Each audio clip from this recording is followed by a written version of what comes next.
முக்கிய செய்தியாக பார்த்து வருகிறோம். சற்று முன் டெல்லி விமான நிலையத்தில் செய்தியாளர்களை சந்தித்த எடப்பாடி பழனிசாமி அவர்கள் 2026 அதிமுக நிச்சயமாக ஆட்சி அமைக்கும் என உறுதிபட கூறியிருக்கிறார். கூடுதலாக அதிமுக பாஜக கூட்டணிகளில் மேலும் பல கட்சிகள் இணைய இருப்பதாகவும் அதிமுக கூட்டணி வெற்றி கூட்டணியாக அமையும் என்றும் அவர் கூறியிருக்கிறார்.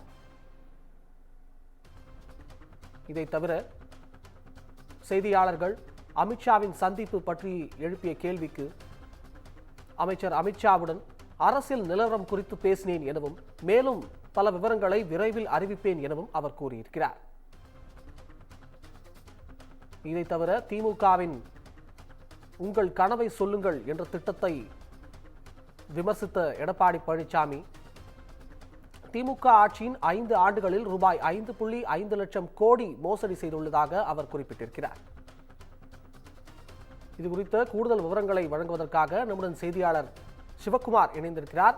வணக்கம் சிவகுமார். இப்ப பாத்தீங்கன்னா எடப்பாடி பழனிசாமி அவர்கள் டெல்லியில செய்தியாளர்களை சந்திச்சிருக்காரு.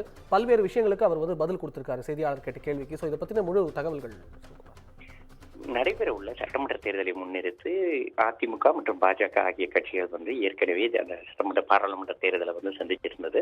நடைபெறவிருக்கிற சட்டமன்ற தேர்தலில் இந்த 2 கட்சிகளும் கூட்டணி அமைத்தே போட்டியிடும் அப்படின்னு சொல்லி கூறப்பட்ட நிலையில அதை உறுதிப்படுத்தும் வகையில நேற்று என்ன பண்ணாருன்னா எதிர்கட்சி தலைவர் எடப்பாடி பழனிசாமி டெல்லி போயிருந்தாரு.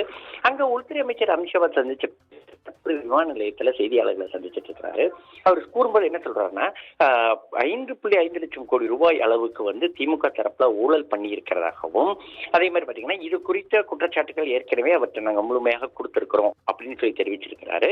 அதே மாதிரி அந்த பிஜேபி அப்படிங்கறதுல எங்களோட உட்கட்சி விவகாரத்துல ஆரம்பத்திலிருந்தே பிஜேபி தலையிடலை அப்படின்னு சொல்லி தெரிவித்ததோட இல்லாம தற்போது உங்கள் கனவை சொல்லுங்கள் அப்படிங்கிற பேர்ல அறிவிப்பு ஒன்று வெளியிட்டு திமுக தரப்புல ஏமாற்றும் வேலைகள் தற்போது தொடங்கி இருக்கிறதாகவும் தெரிவிச்சாரு. அதே மாதிரி பாத்தீங்கன்னா அவர்கிட்ட செய்தியாளர்கள் கேள்வி கேட்டப்போ டிடிவி மற்றும் ஓபிஎஸ் குறித்து கேட்டப்போ அவங்களுக்கு இடம் இல்லை, அப்படியே அவங்க இடம் கொடுக்கும் அப்படிங்கிற பட்சத்துல கூட்டணியில இல்லை அப்படிங்கிற மாதிரி அவர் ஒரு இலைமறை காய்மறையா சொல்லிட்டு போயிருக்கிறார். என்னன்னு பாத்தீங்கன்னா டிடிவி மற்றும் ஓபிஎஸ் அந்த கூட்டணியில இருந்தா அதிமுக அந்த கூட்டணியில இருக்காது அப்படிங்கிற மாதிரி சொல்லிட்டு போயிருக்கிறாரு. அதே மாதிரி பாத்தீங்கன்னா இந்த டிடிவி ஏற்கனவே பேச்சுவார்த்தை நடைபெற்றது அப்படிங்கிற மாதிரி சொன்னப்போ என்ன சொல்லியிருந்தாங்க, இது நடைபெறுது அல்லது நடைபெறல அப்படிங்கிற மாதிரி அவர் ஒரு பிடி கொடுக்காத மாதிரியே தான் பேசிட்டு போனார். அதாவது சில கட்சிகளோட பேச்சுவார்த்தை நடத்துறோம், சில கட்சிகள் கூட்டணிக்கு வரும் அப்படின்னு சொல்லி டிடிவி தினகரன் குறித்த கேள்விக்கு அவர் இபிஎஸ் இந்த மாதிரி பதில் தெரிவிக்கிறாரு. அதே மாதிரி கடந்த காலங்களில் டிடிவி தினகரன் தொடர்பான கேள்விகளுக்கு மிகவும் ஒரு காட்டமான பதிலை தெரிவிச்சுட்டு இருந்த அவர் இந்த தடவை கொஞ்சம் அமைதியான கருத்துக்கள் தெரிவிச்சிட்டு இருக்கிறாரு. தொடர்ந்து பாத்தீங்கன்னா பேச்சுவார்த்தை குறித்த தகவலுக்காக தான் வந்திருந்தோம். ஏற்கனவே இங்க 2 கள்ளக்குறிச்சி மற்றும் சுற்றுவட்டார பகுதிகளில் பிரச்சாரம் பண்ண வேண்டிய சூழ்நிலையில இருந்ததால அமித்ஷாவை சென்னை பார்க்க முடியல. அதை முன்னிறுத்தி தான் நான் இப்போ டெல்லி அவங்க கிட்ட சந்திச்சுட்டு போறோம் அப்படிங்கிற மாதிரி தெரிவிச்சிருக்கிறாரு. அதே மாதிரி எந்த சூழ்நிலை ஓபிஎஸ் மற்றும் சசிகலா ஆகியோர் அதிமுகவில் இணையல அப்படின்னாலும் அதிமுக வலுவாகவே இருக்குது அப்படின்னு சொல்லி தெரிவிச்சிருக்கிறார். அவரு சட்டமன்ற தேர்தலில் டிடிவி தினகரனோட அமமுகவோட கூட்டணியில பேச்சுவார்த்தை நடைபெறுதா அப்படின்னு சொல்லி செய்தியாளர்கள் கேட்ட கேள்விக்கு அவர் என்ன சொல்றாருன்னா கட்சியோட பேச்சுவார்த்தை நடைபெறுது அப்படிங்கிறது தான் உண்மை, ஆனா எந்த கட்சியும் நான் சொல்ல விரும்பல அப்படிங்கிற மாதிரி மேலும் சில கட்சிகள் உண்டான பேச்சுவார்த்தை நடந்துட்டு இருக்குது, சீக்கிரம் முடியும் அப்படிங்கிற மாதிரி தெரிவிச்சிருக்கிறாரு. அதே மாதிரி பாத்தீங்கன்னா சில கட்சிகளோட பேச்சுவார்த்தை நடத்துறோம், சில கட்சிகள் கூட்டணிக்கு வரும் அப்படிங்கிற மாதிரி ஏற்கனவே டிடிவி தினகரன் தெரிவிச்சிருந்த கேள்விக்கு இபிஎஸ் அதே மாதிரி பதில் தெரிவிச்சிருக்கிறார். அதே மாதிரி சொல்லிட்டாருன்னா என்ன சொல்லியிருக்கிறாருன்னா டிடிவி மற்றும் ஓபிஎஸ் ஆகியோர் அந்த கூட்டணியில இருந்தால் அதிமுக அங்க இருக்காது அப்படிங்கறத இலைமறை காய்மறையா சொல்லிட்டு போயிட்டாரு. அதே மாதிரி பிந்தைய செய்தியாளர் சந்திப்புக்கு தான் இந்த மாதிரி பேசினாரு. அதே மாதிரி பாத்தீங்கன்னா தினகரனோட பேச்சுவார்த்தை நடைபெறல அப்படிங்கறத அவர் முழுமையாக ஆதரிக்கவும் இல்லை, எதிர்க்கவும் இல்லை அப்படிங்கிற சொல்லியிருக்கிறார். அதே சூழ்நிலையில முன்னாள் முதல்வர் ஜெயலலிதாவோட தோழி சசிகலாவை அதிமுக இணைக்கிறதுக்கு எந்தவித வாய்ப்பும் இல்லை அப்படின்னு சொல்லி பகிரங்கமா அறிவிச்சிருக்கிறாரு. அதாவது அதே மாதிரி அவங்க ஆரம்ப காலங்கள் தொட்டே அதிமுக இருந்து பிரிஞ்சு போன டிடிவி, அதே மாதிரி சசிகலா, அதே மாதிரி ஓ பன்னீர்செல்வம் ஆகியோரும் ஒன்னா ஒரு ஒருங்கிணைக்கணும் அப்படிங்கிறது அவங்க பலரோட கருத்தா இருந்தது. அதனை அடுத்து பல்வேறு பிரச்சனைகள் செஞ்சுட்டாங்க.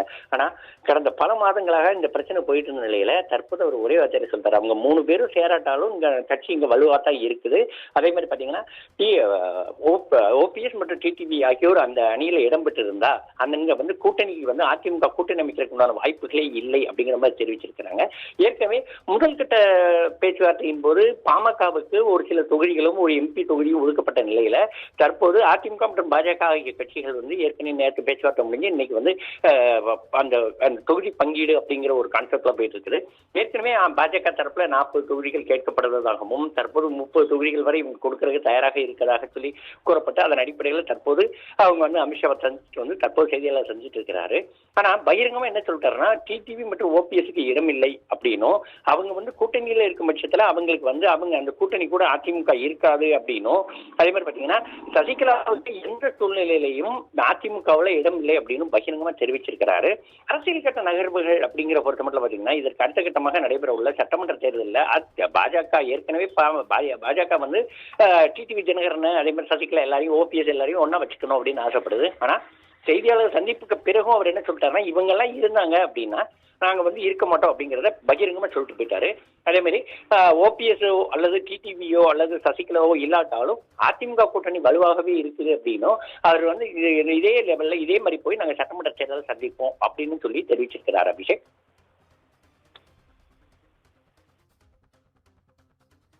தகவல்களுக்கு நன்றி சிவகுமார்.